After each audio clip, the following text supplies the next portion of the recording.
Hey guys, good morning. 9:30 વાગી ગયા છે. આજે આપણે ઓફિસે જવાના નથી, એટલે આજે આપણે લેટ ઉઠ્યા અને હવે આપણે નીચે જઈએ અને જોઈએ કે રોકી શું કરી રહ્યો છે.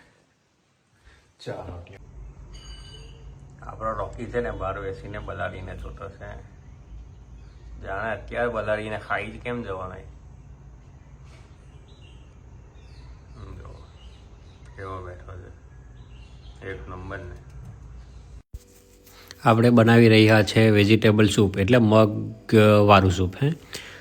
પેન ચાલુ કરી દીધું, એમાં તેલ નાખી, મરચાં નાખ્યા, લસણ નાખ્યું, પછી બધો મસાલો નાખ્યો, એને થોડો થવા દીધો.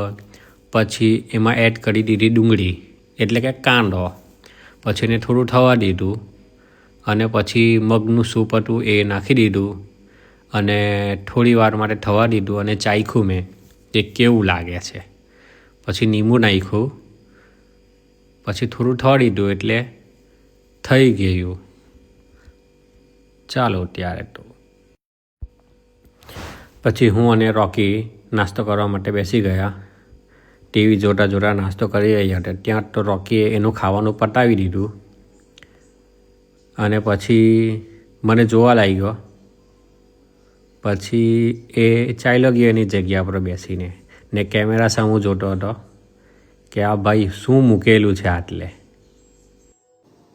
જલ્દી બોલ, આવવાનો છે ભાઈ? આવવાનો એટલે ચાલો અમે ચાલ્યા. કે બહાર જવાનું કીધું તો ઉભો થઈ ગયો કે તને બૂમ પાડી તો નહીં આવ્યો. તો મિત્રો જીમ પર જવા માટે રેડી થઈ ગયા છે, કેમ કે આજે આપણે ઘરે આવતા તો ઘરેથી જ રેડી થઈને જીમ માટે નીકળીએ. તો ચાલો. જીમ પહોંચી ગયો અને આજે હતું મારું શોલ્ડરનું વર્કઆઉટ.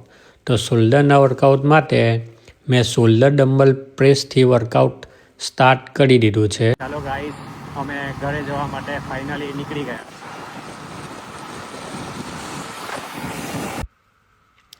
ઘરે પહોંચી ગયા છે. ઘરે પહોંચ્યા એટલે રોકી આપણી વાર જોતો જ હોય છે અને એને મરે એટલે આપણો બધો જ થાક ઉતરી જાય છે. આપણે એકદમ રિલેક્સ ફીલ કરીએ છીએ.